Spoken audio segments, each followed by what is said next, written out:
Start. Welcome to Living Local. I'm Steve Goodson. Every month, we pull back the curtain on the people and organizations who make Onslow County the community it is. And this month, for National Small Business Month in May, we're talking about the people who bet on themselves and bet on this community. Small businesses are the backbone of our economy. They create jobs, they invest in our kids' sports leagues, they sponsor the fundraisers and the causes and the things that make this a community worth living in. And they do it in a place that is unlike almost any other, a military town, where the customer base rotates every 2 to 4 years, where the economy cycle shifts with deployment schedules, and where building something that lasts takes a particular kind of grit. Today, we're going to hear 3 stories. First, we'll sit down with Melissa Anderson, the owner of Onslow Fitness, CEO of Military and Federal Construction, and chairman of the Jacksonville-Onslow Economic Development Commission. Onslow Fitness, which was just named the first Citizens Bank Small Business of the Year by the Jacksonville-Onslow Chamber of Commerce, is a 45-year-old institution built by one woman's dream and now carried forward by another. Then, we'll talk with Tyler LICHTENSTEIN, co-owner of Lil'BeanCafe, a Latino family-run coffee shop that he and his wife Angelica and his mother-in-law started with her savings, and they dove head something into something that none of them had done before.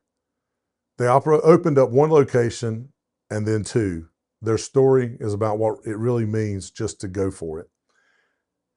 And finally, we'll talk with April Priester of the Small Business Center from Coastal Carolina Community College, a free, confidential resource right here in our community that helps people turn ideas into actual business. You've ever thought about starting something and didn't know where to begin? This conversation is for you. This is Living Local. Let's go. Living Local is presented by Amy Goss with Guild Mortgage. Amy is a proud Marine veteran serving Jacksonville and the surrounding communities with VA, FHA, USDA, and conventional home loans. She specializes in helping military families, first-time buyers, and everyone in between achieve the American dream of homeownership.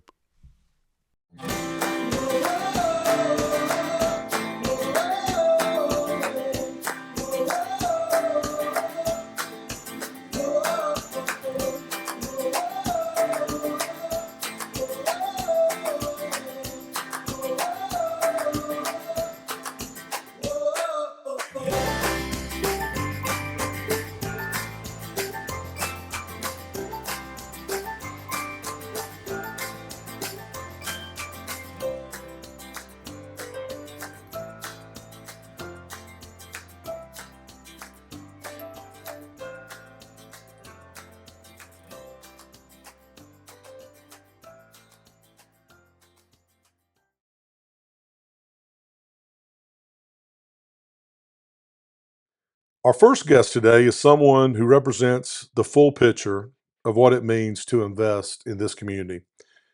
Melissa Anderson is the CEO of Military and Federal Construction Company, MilFed, a Jacksonville-based federal contracting firm with over 200 completed projects for military and government clients across the Southeast. She also serves as chair of Jacksonville-Onslow Economic Development, the organization responsible for driving business recruitment, job creation, and economic strategy for Onslow County. And in recent years, she has become the owner of one of Jacksonville's most treasured institutions, Onslow Fitness. That business was founded in October 1981 by Bess Soroki, a single mother with a vision, a small business loan, and the determination to build something that would last.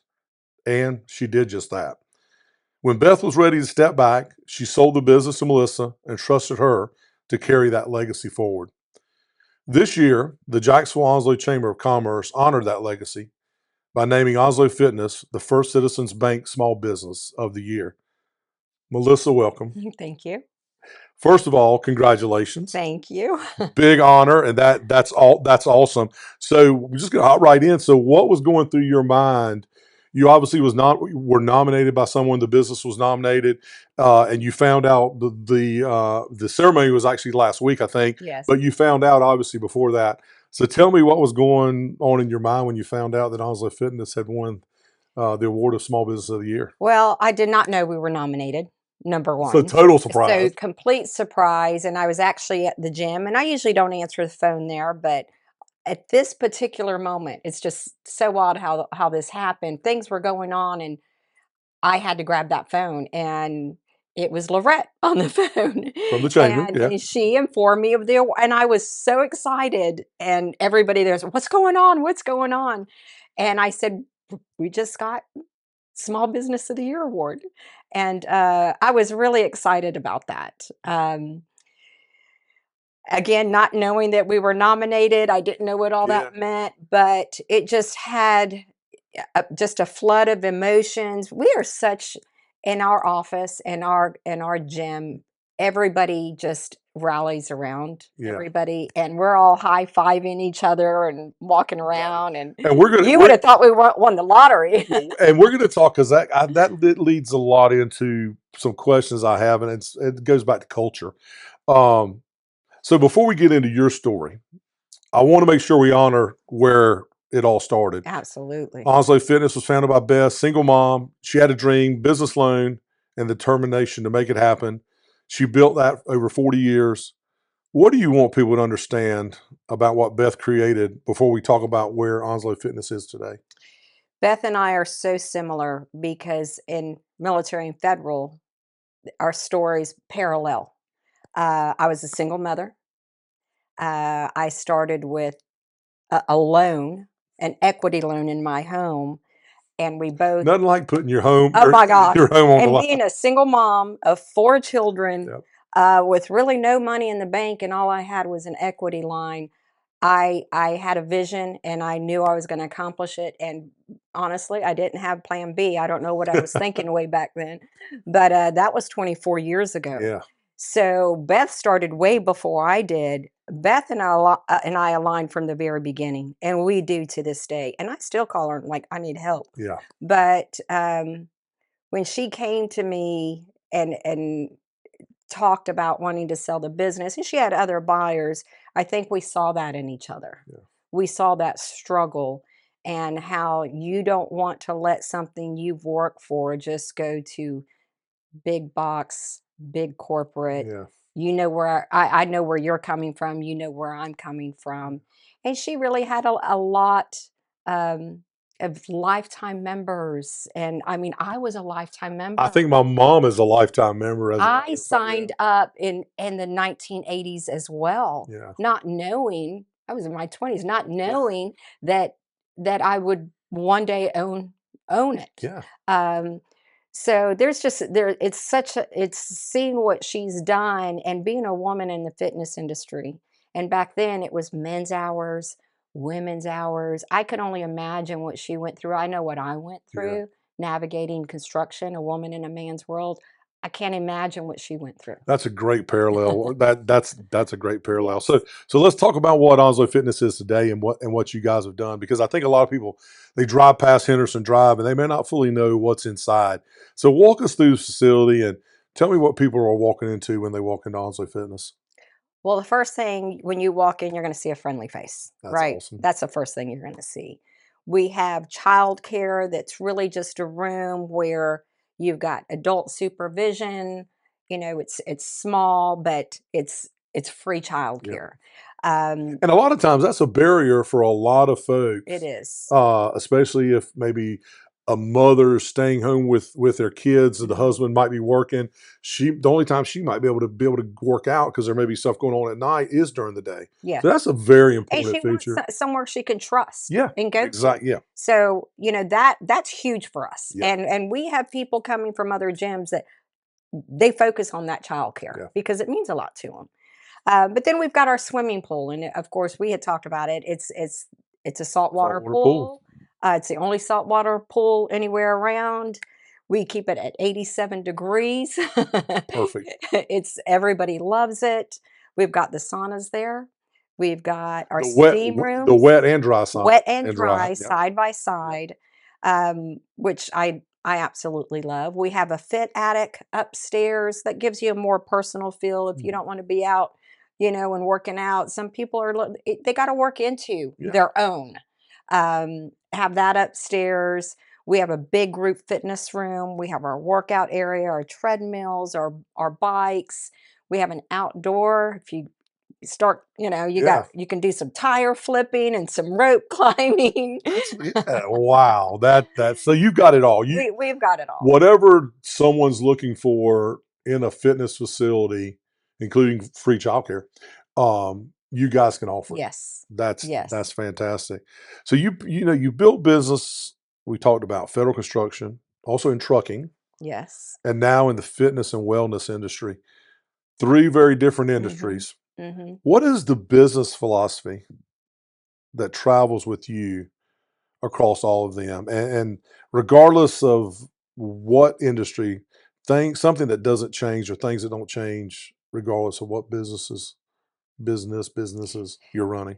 All of them all started with defining a need. Mhm. There was a need for minorities in federal Mhm. construction, and I'm half Hispanic. Yeah.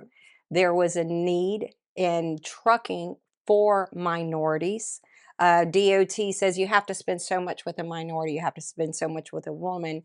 And someone came to me and said, "We need this need, but we can find those people, but we can't find the quality Yeah. that we need. We can't find someone that's going to do what they say they're going to do." And in the wellness, there's a need. There's a need for community, not just a gym that you can go to, but it's more of a wellness and more of a community. Yeah. When you go into Onzo Fitness, it's like everybody knows each other. Like Yeah. cheers, Yeah. everybody Everybody knows your knows each other. name. Yeah. There's gentlemen that come in every day, and after they finish working out, they put 3 chairs together, and they have like a little board meeting, and I Yeah. love to see that. And I think that goes back to something Beth did. I think I was in marketing and advertising.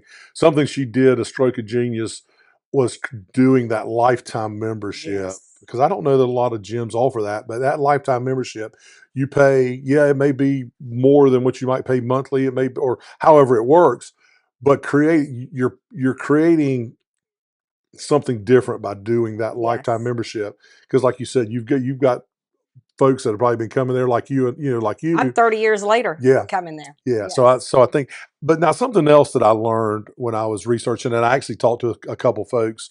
I have a cousin whose wife teaches over there. She's been there and been back. Uh, but to learn about Oslo Fitness was the staff culture. And I know you and I haven't had this conversation, but I know you're big. You've got to be big on culture.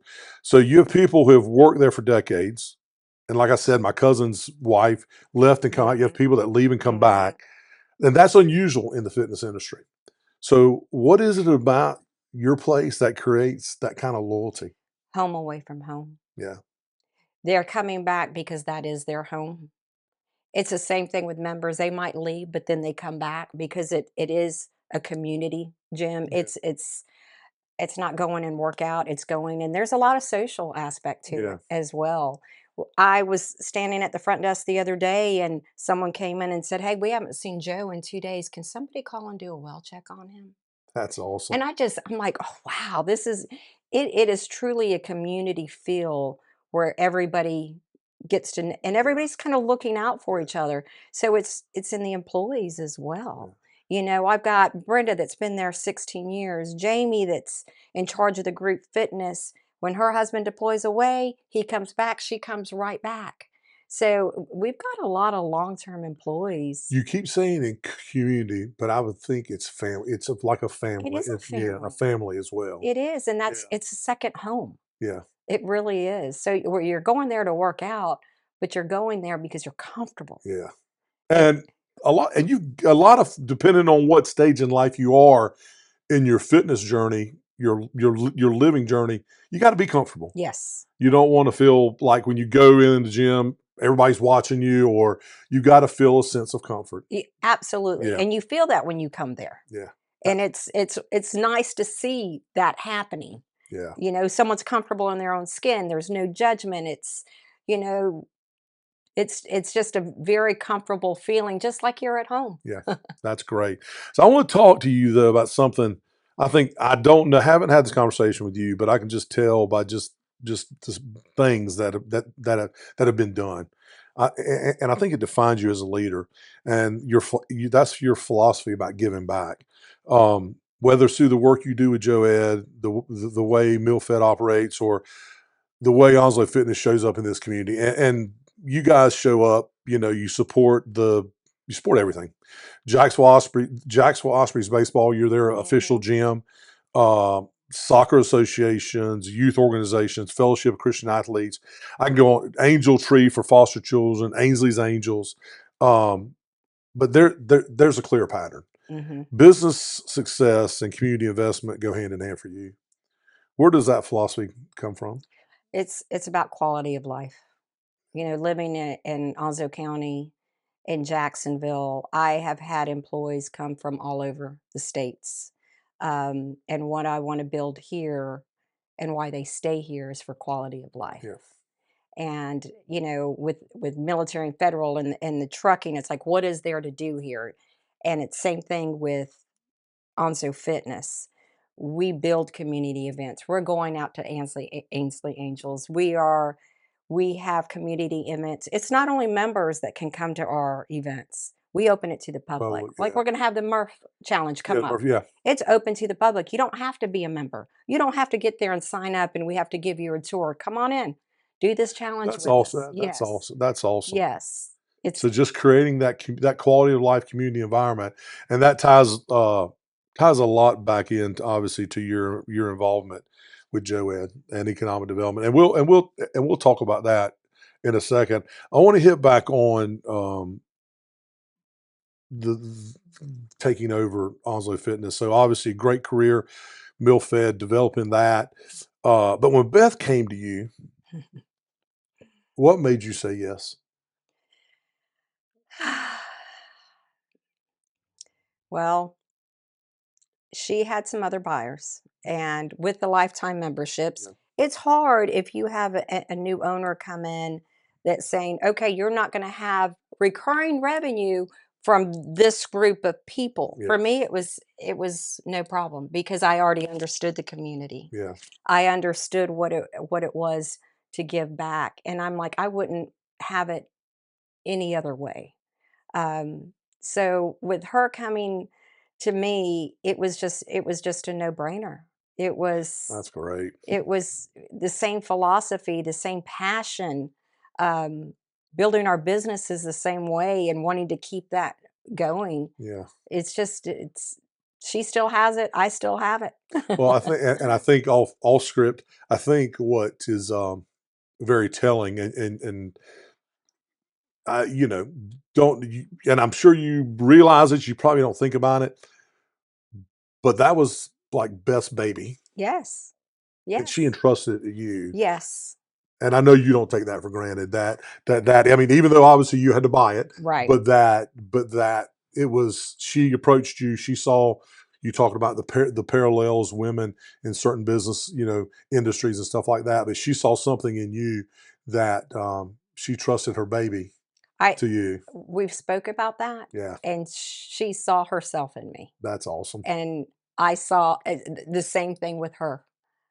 We are so we're aligned, Yeah, and we still are. And I still go to her because I don't know everything. I always say I don't know what I don't know. yeah.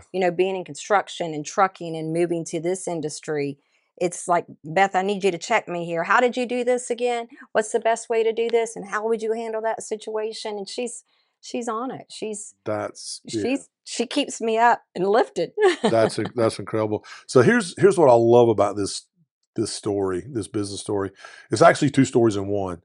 It's Beth's story of building something from scratch, 40 plus years, but it's also the story of you being entrusted to carry that forward.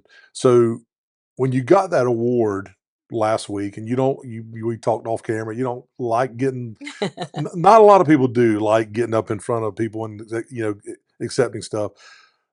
Who were who were you accepting that award for? Beth, Beth. Yeah, I figured that. That was a absolutely. loaded question, I but still have a lot to prove. I mean, she was at 45 years. I've only been a couple of years yeah, here.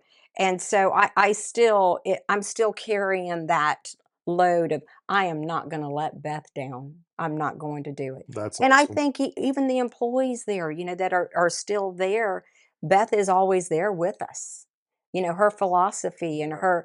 her the wellness part of it, the community part of it. It's Yeah. really more of the community part of it. Yeah. When you're in part of that community, the wellness comes with it.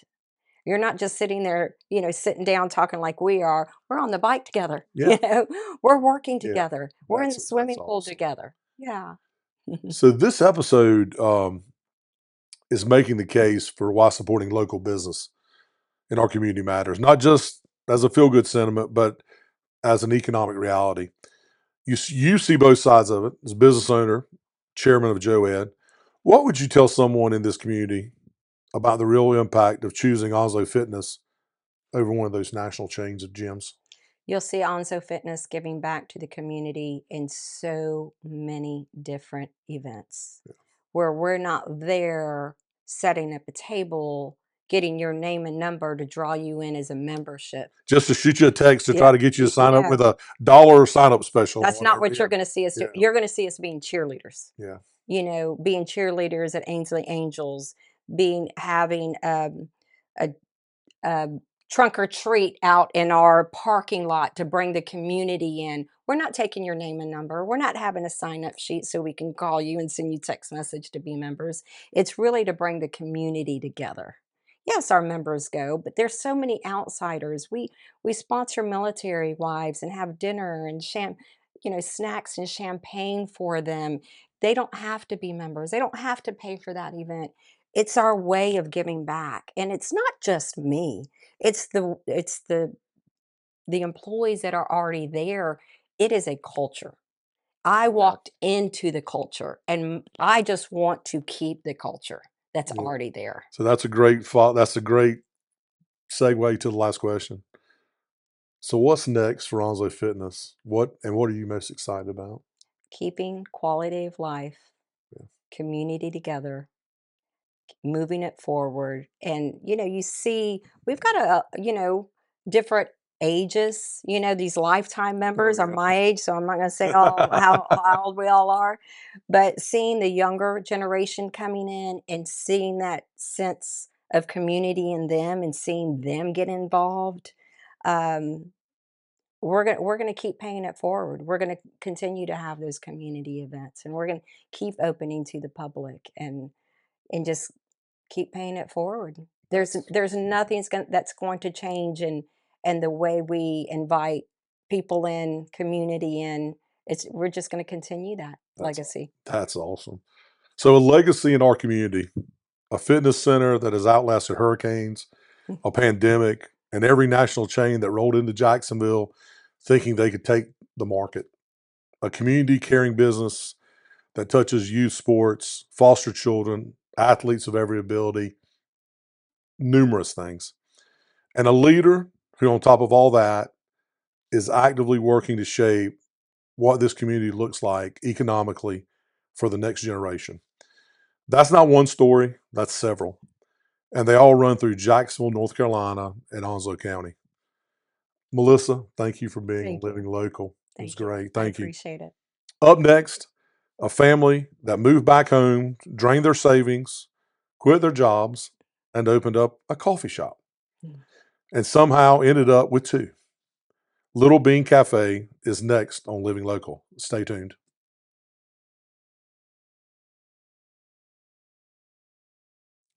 Our second guest today has been a part of building something from nothing. And he did it in a way that most great things get built in this community with family, faith, and a willingness to just go for it. Little Bean Cafe started when Tyler Lichtenstein's wife, Angelica, and her mother, Louisa, discovered that Brewed Downtown, a coffee shop in downtown Jacksonville, was closing and selling everything. Angelica moved back home from High Point. Louisa drained her savings, and Tyler walked away from his job. Together, they bought the building and opened Little Bean Cafe, changing just about everything except the location. That was about 3 or some odd years ago. Today, they have two locations, the original on New Bridge Street, downtown, and a second on North Plain Road off Western Boulevard. They built a brand, a following, and a genuine community gathering place in a market where national chains have every advantage. This story is about what entrepreneurship actually looks like when you stop waiting for the right moment and just move. Tyler, thank you for joining me today. It's a pleasure to be here. Absolutely. Absolutely. And full disclosure, Tyler and I go way back. I've known him since he was young, soccer. My son and his brother were on the same soccer team, but I grew up watching Tyler play soccer. No, it's amazing where we are now. Isn't it? Still kicking. So, man, we just heard from Melissa Anderson about what 45 years of building something looks like with Onslow Spa. Now, I want to talk with you about the first few years of what something looks like, because your story is one of my favorites in Jacksonville right now. You and Angelica and her mother saw an opportunity when Brood Downtown was closing, but opportunities and risks usually show up together. So when you all decided to go all in, what was going through your mind at that moment? Oh man, it's really difficult to kind of pinpoint exactly what's going at any given time. Yeah.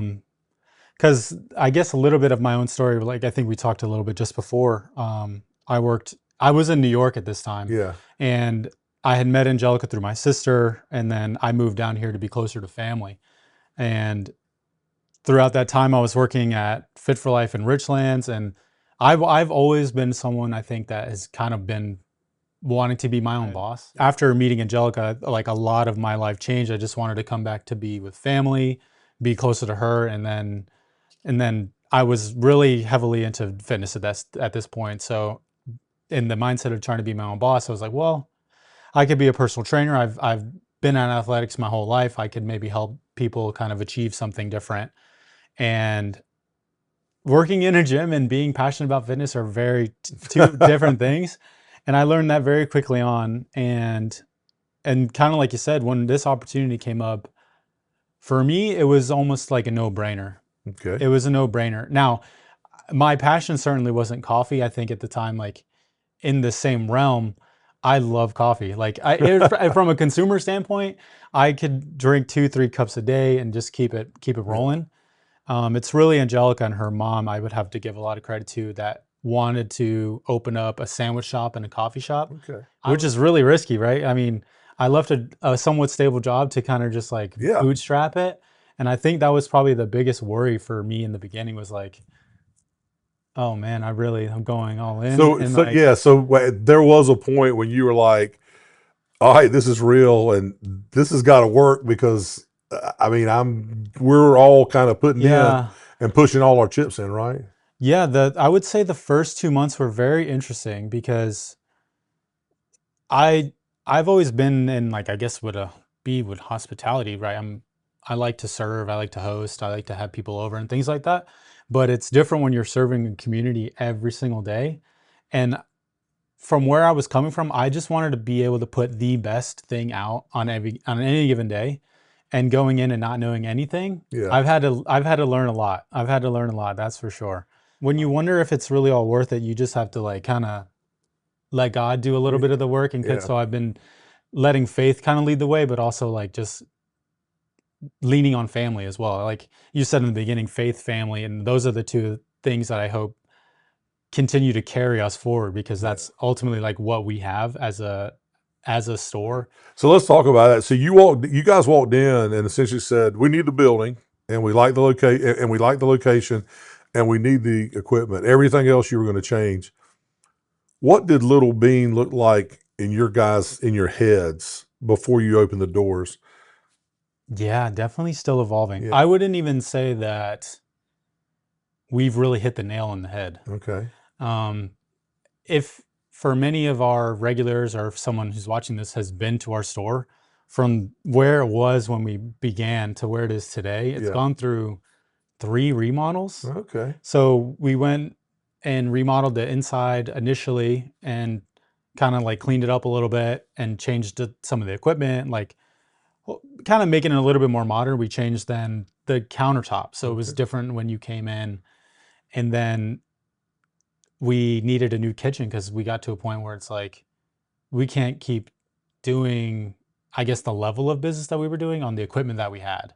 And so then it took another remodel, and it's kind of just been like steadily changing over time. I think when you walk in, or what we had in mind was somewhere you could go to get like a great cup of coffee and sit down and relax. But also, if you were hungry, you could come on a daily basis to get like, I lived in New York for 10 years, and being a bagel shop guy, I kind of wanted something like Yeah. that for myself. So like that was my chance to kind of like, how can I bring a little bit of New York back down here, and the food and the bagels and the some of the stuff that we serve. So that kind of leads to, and I don't mean to interrupt you, but that kind of leads to question 3. So someone's walking into Little Bean, the menu, the vibe. What makes it feel like a place worth coming back to every day? I almost want everyone to feel like they're my best friend when they come in. Yeah. Because, a lot of the time is you see these people day in and day out, or even just someone who might come in once in a while. And this is, I think, what's so important for me every day is waking up, and it can be really tough, is going in and having a great attitude. And I tell my staff about this because sometimes you have to leave stuff at the door Yeah. because we are that spot, I think, and it could be me, it could be anyone else, but when someone comes to the store, I want them to feel like they're getting their day started off right and they can go and keep pushing. Or like I said, feel like your best friend. I think that's something important to me, is like knowing everyone's name who walks in. I might know everybody, but I think what that does is kind of breaks up the going into a different spot and they're like, you're just another person. Where you come to my store, I know John, I know Derek, Yeah. I know Jacob, I know Melissa, I know Jessica. I know all of these people, but then they make my day too because I get to enjoy their company. You obviously inherited some of the existing customer base. They had loyal customers that came in, but then your own clientele started to grow. And was that a completely different group? And what does the community look like now? It was interesting again to start because it was, I would say, like an influx of two different parties, right? A bit of an older crowd who would come in who would kind of just like hang out and enjoy the company of others and Yeah. get a cup of joe and kind of just spend their day there. Yeah. Where now it feels, and then and mixed with that, just a couple young crowds, like maybe people who are searching on their phone, like good places to go, or new coffee shops to try, because it's always something people want something to do. I feel like, Yeah. especially in town, so they might have just straggled in like first timers, and I think early on that's why I was really emphasizing quality over the product. And now the customer base today is certainly different. I would say we've maybe even lost a bit of that older crowd, but now the crowd is a lot more of I get a lot of construction workers, or the 9 to 5ers, Yeah. or I get mothers and their children. I get Well, that's I cool. get a lot of Marines and their parents who come to see Okay. them, Yeah. or new families. One of my favorite things to see is new families. Yeah. And we get so many, different people from all parts of the United States, like Yeah. coming in and out. Like people will come in and they're here for a few weeks. And when they're coming for a few weeks and they're here for a class or something, I feel like that's my best opportunity to be like, this is what Jacksonville's about, and kind of let our shop shine, because we're just a small snippet of what Jacksonville has to offer. Yeah. And we sat down one day, actually more recently, and this group of women came in with their children, and they get to put in that little kids room, but they just sit and they talk about their Bible study, and they crack open the Bible, and they go about the challenges that they're experiencing in life, and then talk about the word a little bit and kind of riff raff with each other. And it's really amazing to see, especially when I get a chance to like sit back, because I Yeah. don't get often to like Yeah. kind of sit down. But I think that's a lot of where the community's heading, is to more faith, more family, and Yeah. like really leaning into the local area, And because you mentioned the other location. So let's talk about that real quick. Interesting story about how it happened, kind of wild. So walk everybody through that, about how the second location actually came to be. so as part of our initial purchase of the brew downtown and the business that was going on, there was a landlord that was selling the building, or the lot, and we were not so sure as to what was going to happen should the landlord change and if the new landlord would want us as a tenant. Yeah. And so we started looking everywhere where, which part of town can we go to? What is going to be, good for us to kind of lay another footprint and be somewhere for a little while. And so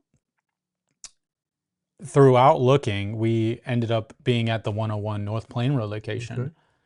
During that process, we found that the new landlord would love us to stay. And so the initial plan, I would think, was we were going to close and push all of our energy to working on a new store and opening and just being in one location. And thank God that did not happen, because the construction of that process took 6-7 months. Like, it took almost a year. It Oh, felt wow. like, it was an absolute blessing to stay exactly where we were, to almost like cement ourselves in that spot. And then through his will alone, we ended up opening up a second store, and dealing with those challenges has been something in and of itself. But it was, yeah, we really weren't even supposed to open 2 stores. I Yeah. think It just Angie and gotta, Louisa will tell you yeah, that it just gotta happen. it just happened, and we're kind of rolling with the punches with it, and Yeah. kind of, yeah, it's great. It's incredible. That's really awesome. So you mentioned, and that's a great follow up, man, to the next question. 2 locations, completely different operational challenges now that you've added this second location. You have to figure out things fast: staffing, consistency, culture. Culture is big across two places. So, talk about running those 2 businesses and the operational challenges with the 2 different locations. Yeah, I definitely cannot be done alone. Yeah. That is for sure. Um, leaning in really, like, a lot of our family puts their whole heart into what we do. But I do want to give like a quick little shout out. We have one of our assistant managers who's been with us from day one. His name is Patrick. Mm-hmm. He is an absolute wonderful human being. And without him, we couldn't probably run the second location. And he's taken on a lot of the challenge himself and really stepped up from where we were. Me and Patrick used to run the first location for 3-6 months, 3 to 6 months. And as that process began to shift with opening up the second location, we had another manager who has since moved. And we kind of looked at Pat and said, look, man, you've been here since day one. We know you have it in you.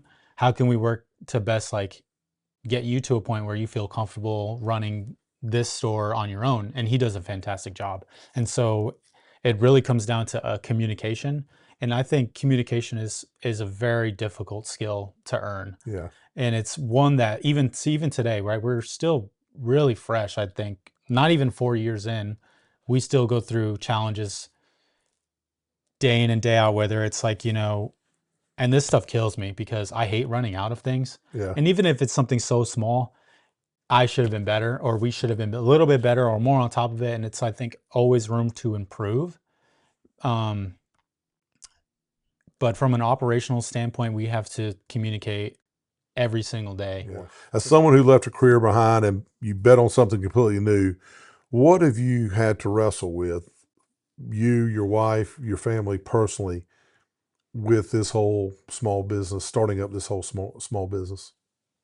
So I don't know if a lot of people know, but me and my wife were only engaged when we decided to take on this. Oh, okay. No, I didn't know that. Okay. So like even in the early beginning, you're taking a massive risk. And if you almost look at where society is today, like a lot of people can't handle that kind of pressure between a relationship.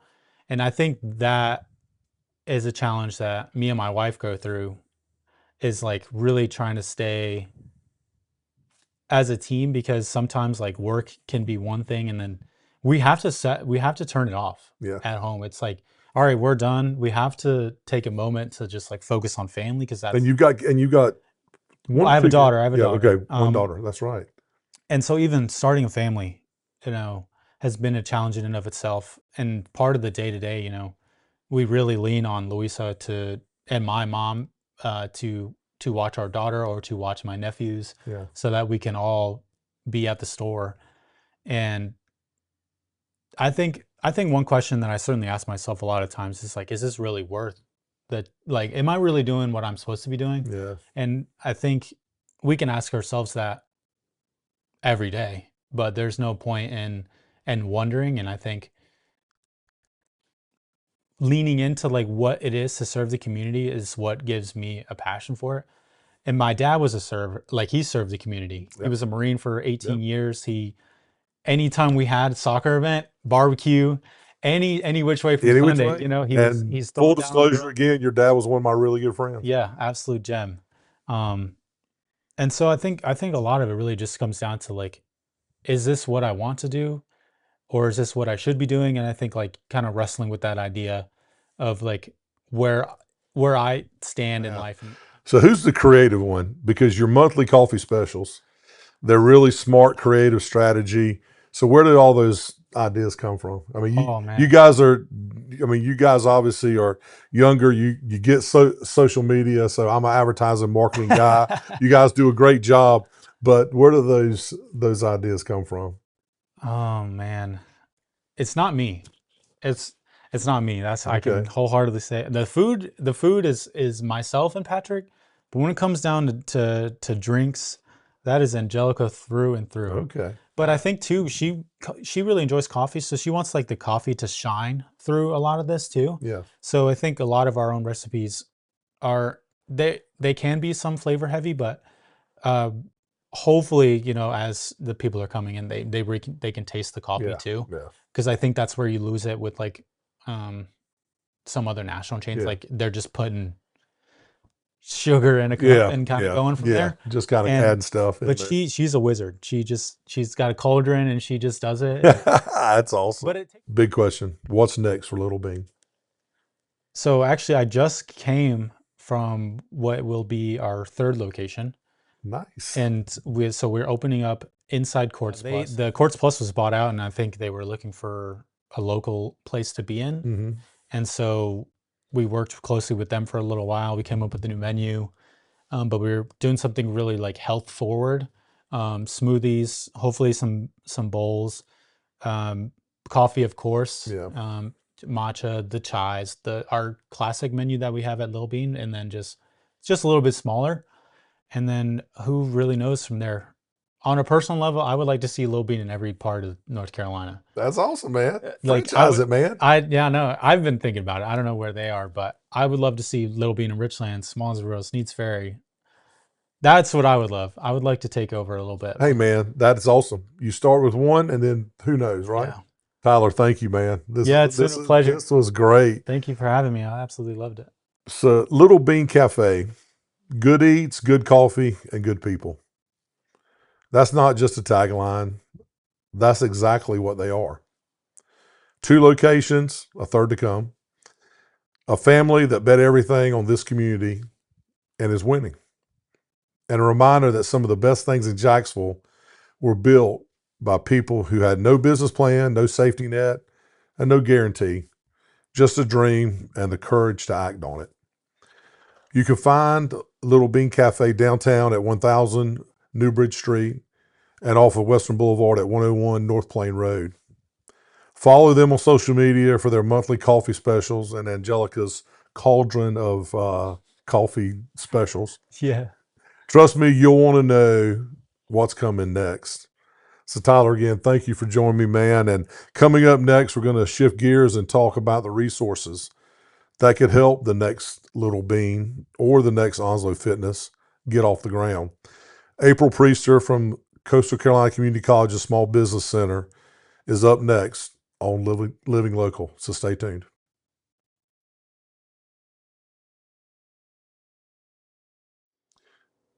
Our final guest today rounds out this episode in an important way. We've heard 2 incredible business stories, but what about the people who haven't started yet? The ones sitting on an idea, wondering if it's possible, or not even sure where to begin. April Priester is the director of the Small Business Center at Coastal Carolina Community College, and she and her team are there to help exactly those people. The Small Business Center provides free, confidential, one-on-one business counseling for anyone looking to start or grow a business. No cost, no judgment, and no requirement to have everything figured out before walking through the door. April, welcome to Living Local. Thank you. I'm so glad to be here. And I'm so glad that you are wrapping up this episode because I'm excited to talk with you about several things. We talked a little bit just a minute ago off camera before we started, so I'm excited. So let's hop in. Sure, absolutely. We spent this episode talking to business owners who are in the arena now, building, growing, and taking risks. But what I want to make sure is that we also talk about the resources that exist to help the next wave of entrepreneurs. So tell us a little bit more about the Small Business Center. Okay. The Small Business Center at Coastal Carolina Community College is one of 58 located across the state of North Carolina. We are part of a larger small business center network. We're funded by the state legislature, and sometimes small business centers are also supplemented by their local college budgets. And we're really there to help anyone at any phase of entrepreneurship, somebody with an idea all the way through. I've had this business for 40 years and I now want to transition out of the business.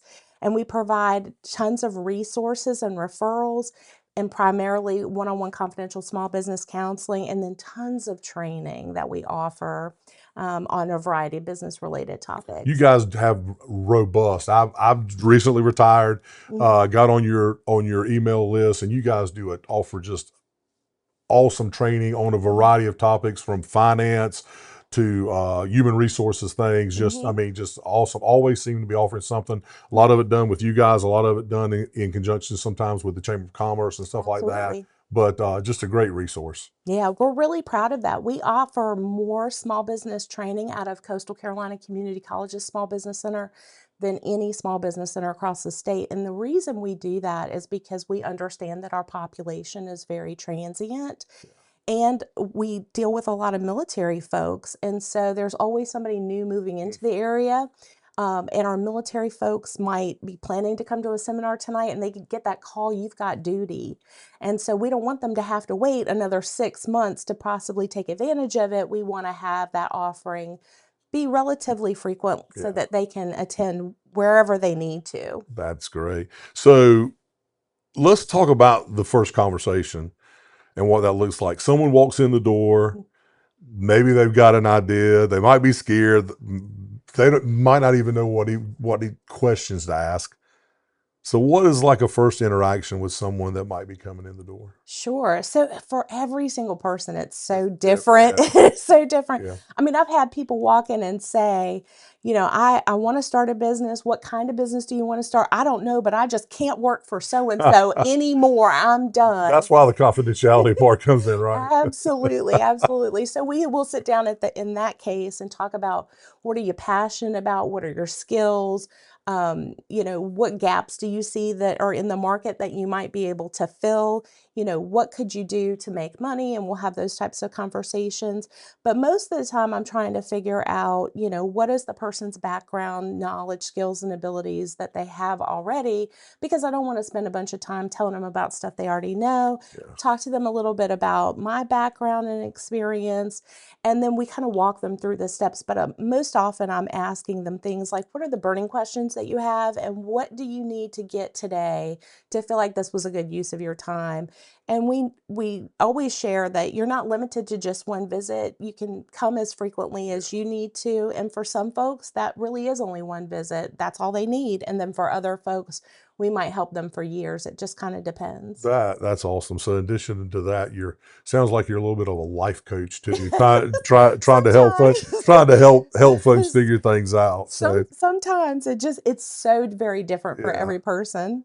So you mentioned earlier, just a couple minutes ago, that you obviously work with new businesses, but you also work with existing businesses. Sure. People trying to grow, or maybe they even think about eventually stepping away. Succession planning is a big thing. What does that side of the work look like? Well, when we first start out helping someone build a business, what I always like to talk to people about is, what's the end game? What do you want this to become? Because eventually, as humans, we're all going to die. We know that that's going to happen. Do you want this business to transition to a family member? Are you hoping to sell it in a few years? It's really helpful when you build the business if you know kind of what your end game is. But for some folks, they haven't had an opportunity to plan. So we really kind of sit down with them and talk to them about what are they hoping will Yeah. happen from that. Of course, we are not attorneys, we're not CPAs, we're not realtors, we're not Yeah. licensed insurance professionals. And so we always want to, when it gets into legal stuff, we always want to refer them to the appropriate legal support that can help them as they transition. But really kind of talking to them about what are their goals and what are they trying to accomplish. Because a lot of times people aren't really sure. They don't really know. They just know I'm ready to do something different, but they Yeah. haven't really thought about what that might look like, and then throwing out different options that might be applicable to what their situation is. Yeah, yeah, that's great. They're so excited about getting going. They haven't thought about 10 years. They haven't thought about 15 Mhm. years. So you mentioned the military in our community. Very specific economic character. Mhm. Camp Lejeune, New River Air Station, military population that rotates every 2 4 years. How does that shape the small business landscape here, and what does it mean for someone that's trying to potentially make something to last in this environment? So I think it shapes it in a couple of ways. I mean, if you're trying to hire employees, you have access to some of the best and the brightest, in those active duty people that want a part time gig, at night or on the weekends, or those transitioning military folks that are looking for that next new thing in life, or even the dependents, those spouses, the children. We know that those folks are highly adaptable, they're very strategic, they're highly I was gonna say a educated. lot come in are very highly educated. Highly Yeah, educated. We have one of the most highly educated populations anywhere. yeah. I mean, these folks have a lot of life experience. They come from very diverse backgrounds, and all of that stuff contributes to being phenomenal employees. And so it's really great for our businesses to have access to individuals of that caliber. In addition, one of the downsides is as our population is transient, you've got to constantly educate the population on what's going on with your business. You can't just say, well, we did that 6 months ago, so we're done, because new people are constantly moving into the area. And so the marketing is something you can't really rest on. You've Yeah. got to constantly be out there marketing Yeah. and telling Marketing, people. advertising, promotion, social media. I mean, all those things I would assume, play a vital role. Absolutely. Yeah, with those things. That's good. That's my background. So that works out. Yeah, so that Yeah, works that's out. important. Yeah, yeah. So ton of success stories. Ton of success Yep. stories. We talked a little bit about this when we were preparing for this. Crack It, Escape Games. More recently, Monster Max Snacks. Tell me just about those two. I know there's hundreds of success stories, but but Sure. but talk a little bit about those. Sure. And so these individuals have given me permission to Yeah, talk about it. Generally, the work that we do with clients is completely confidential. And so I know, who we've helped, yeah, but most people don't. But Brian Vitzagera and Damon Saulnier are two of my favorite entrepreneurs, because their stories are so vastly different, but and their experiences are so cool. Brian Vitzagera came to us about 11 years ago and said, hey, I have this dream. I want to start this escape room. He had gone to an escape room somewhere yeah. else. In the state of North Carolina, and had a phenomenal experience with his family. And so he was exiting the military. He went through our Boots to Business class. And this was actually prior to my arrival at the Small Business Center. And I came shortly thereafter he had launched. Um, he was sitting in a seminar with one of the representatives from another state agency, I'll just say it that Okay. way, that told him, because escape rooms were a fairly new concept, told him that that business concept wouldn't really last. And that's not something I would ever tell an individual. And boy, didn't he prove them wrong. I mean, he's been around for 10 years. His business is wildly successful. He's been our Small Business of the Year in Yep. Onslow County. And what I love about Brian, I actually met Brian before I came to work at the Small Business Center while I was working at United Way of Onslow County. And he came and wanted to give a portion of his proceeds that month to United Way of Onslow County. Said that he had made a commitment to give back to businesses every month, or nonprofit businesses every month. And we were the nonprofit of choice that month. And I was just so impressed that a young business would make that type of commitment, that every month that they were in business, they were going to give a portion of their proceeds to help the community. That I never forgot him. And then, came to the Small Business Center and have had a front row seat to his journey. He's had some challenges. When Hurricane Florence came Yeah. through, he lost his roof. When the pandemic happened, imagine having a business where you're locked inside a room Yeah. with strangers And you're during a pandemic, and you're Yeah. potentially touching things, Oh, and that, absolutely. yeah. I mean, but Brian is adaptable as the day is long, and so he's really done a phenomenal job. And then he's become the expert, so he now teaches small business seminars for Awesome. us. That's great. So it's a full circle moment. I love that he's constantly giving back to Yeah. helping others, and he will never hesitate to give guidance or advice. And so he's phenomenal. And then Damon Saunier is a fairly new entrepreneur. He spent 30 years in the Marine Corps. Him and his wife Rosie have a son named Mac. Mac has autism and is nonverbal, and they knew that when Mac graduated from high school, his chances of getting meaningful employment were very, very low. And so they decided that they would create a business designed around Mac's abilities. And Damon applied to go through Pitch at Onslow and won Pitch at Onslow. And they were able to create, it's an ice cream truck, and they sell snacks that are prepackaged. And it provides the flexibility that Mac needs to be successful. So they're not locked into a storefront. They don't Yeah. have to be there at a specific time. But what a wonderful family, yeah. and what a great story, the making that commitment to do that so that your son has the opportunity That's to have meaningful employment. That's a really cool experience Yeah, that to be really a part of is. that. And you mentioned, so let's great lead in. You mentioned Pitch at Onslow. So I don't know that a lot of folks in our community, I know they maybe have heard it, but I don't know they fully understand. I know they don't fully understand what you built there and how significant this Pitch at Onslow has become. So tell our audience a little bit more about Pitch at Onslow. Sure. So, Pitch at Onslow is a business plan pitch competition designed to give aspiring entrepreneurs in Onslow County access to the tools and resources they need to launch a business, while also giving them an opportunity to pitch in a Shark Tank style pitch competition to local judges for a chance to win unrestricted startup funds. And it's sponsored by Marine Federal Credit Union and the Jacksonville Onslow Chamber of Commerce. And then we also have gifts that come to the participants from RP Studios in the form of headshots and a photo branding package for the winner. And then Grove Bridge Academy supports the program with marketing tools, like they'll help the winner build a website, social media page setup, logo design. So a lot of really cool stuff that comes as a result of that.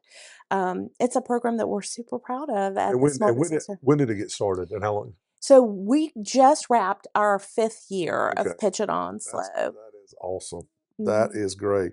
So here's the thing that kind of just gets me about it. It started right here, and we were talking off air, and it is inspired potentially. In my research, I found potentially like 15 separate pitch it competitions across North Carolina. It's won some state innovation awards. Mhm.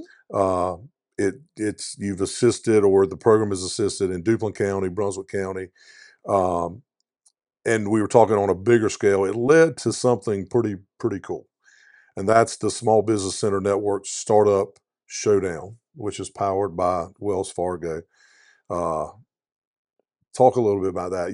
We talked off air, but I want everybody to know about Sure. this because this I mean, this is cool. You guys are doing some amazing stuff over there. It is a really cool program, and we are so blessed to have the support of the Wells Fargo Foundation on this. We've talked about the success of Pitch at Onslow and shared that with some of our leadership at the state level. And Wells Fargo wanted to invest deeper in entrepreneurship throughout the state. And so they asked us to pitch a variety of different ideas at the state level. And one of the concepts was a concept inspired by best practices learned from Yeah. Pitch at Onslow. And so we shared that with them, and they absolutely loved it. And so SBC and Startup Showdown is a business plan pitch competition that utilizes Real Entrepreneurship's Pitch It training model. We have 2 contestants per region, which the Small Business Center Network supports 8 self-identified Yeah. regions. So we have 16 contestants across the state of North Carolina that are competing for a chance to win unrestricted startup funds. First place prize in the showdown is $30,000 of Oh, wow. unrestricted funds, followed by $20,000 for second place, $10,000 for third place. They get some additional support. They get up to $1,000 for their first year of chamber membership, because we know that Yeah. amount will vary from community to community. They also get tons of training and tons of counseling. We have funding in there for what we call subject matter expert counseling support. So they'll get support from their local small business center. But in addition, we have funds set aside to pay experts to come in and Yeah. talk to them. I mean, it's just going to be a phenomenal program. Tonight is actually the first night of class. So it's kicking off tonight.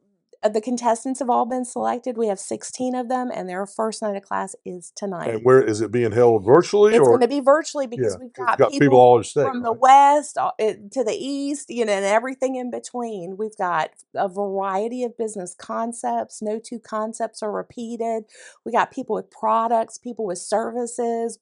I mean, it is going to be one of the coolest things ever. I'm so excited to be a part of it. And what's the timeline? So when will this take place? Or so the Sure. finals or whatever. So they're going to go through an 8-week real entrepreneurship training course. Okay. And then once they complete that on August the 8th, they're going to pitch in Durham to our business trailblazers that are going to judge their pitches. And then there will be an aspect of social media voting where all those pitches will be aired and people have a chance to engage with them Yeah. and let us know which ones they like.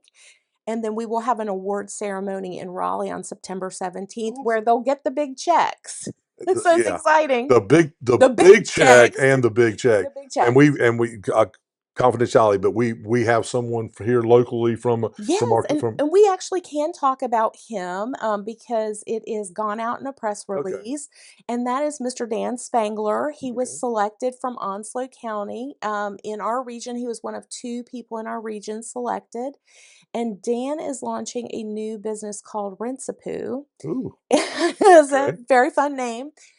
Dan spent years in the pet care industry, and he realized that cleaning up after pets can be a challenge. And so he's created a product that will address some of those challenges. Awesome. And so it's very exciting. Dan is a serial entrepreneur. I'm sure he's going to represent Onslow County and the Small Business Center at Coastal extremely well, and we're all rooting for him. Well, that's awesome. We'll have to have potentially, whether he wins or loses, we'll have to have him and you back on the show. Absolutely. I'm sure he would love that. At some point in time to talk about. He's so much fun to talk to. Is he? He's a fun guy. That's awesome. So if someone's watching this and they've got an idea, they may be sitting on it for years, or or maybe they just thought of it. What's the first step for them? What would you tell them?